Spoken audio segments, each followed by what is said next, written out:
russosbrand.com, where the pros are the pros.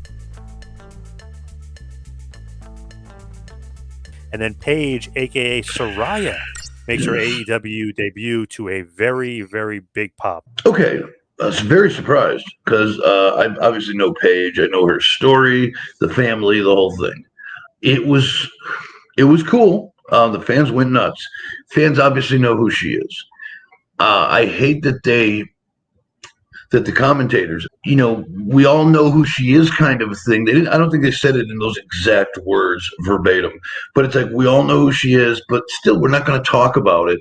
And she's worldwide, known, and her name is this. It's almost like, can't you just say, formerly Paige from the wrestling family out of England, she's worldwide, world famous.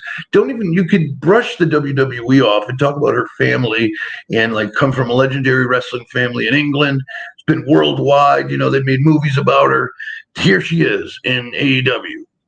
You really didn't mention the WWE. You mentioned her family and her worldwide success and movies that she's been, that movie that The Rock made. It's kind of fighting with her family. Not a documentary, but like a very loose interpretation of her family. I thought that would have been brilliant because it's like, oh, here's this girl, we love her, but I can't really go into why.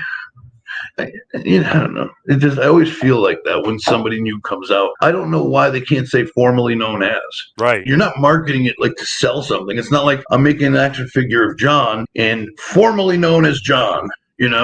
And now you're something else. We're talking about it in a broadcast, and you say it once. I just wish they would have done that a little better. I think she is going to be like every other lady in AEW, and I hate to say this, but she's going to come in with a bit of a, fanfare, a bit of a bang, so to speak, and then very, very soon kind of fizzle out like many, many others that have come through. The Ruby Sohos of the world.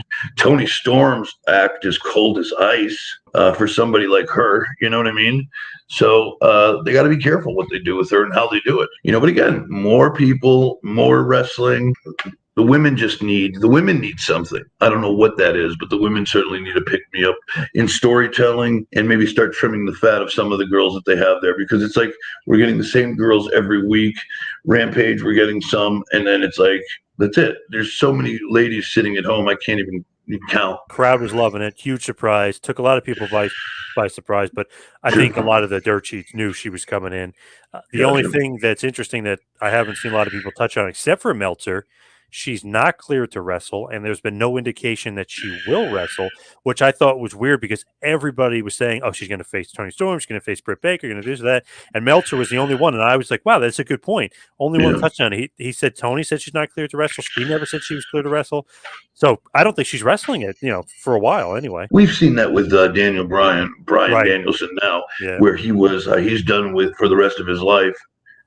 And then miraculously, shit happens. So you can never say never. And Edge, hopefully, Christian, Daniel Bryan, Samoa Joe. Guys, I mean, I understand the neck and coming back from a neck injury is probably one of the toughest things in all of sport. So, I wish her the best. But at the same time, if she's not ready now, she's not going to be ready a year from now. So it's either you clear her or you have her there as a personality of some sort, Man, she looks like she's great and looks like she could wrestle, but who knows physically what her neck is like and everything else. So we don't know.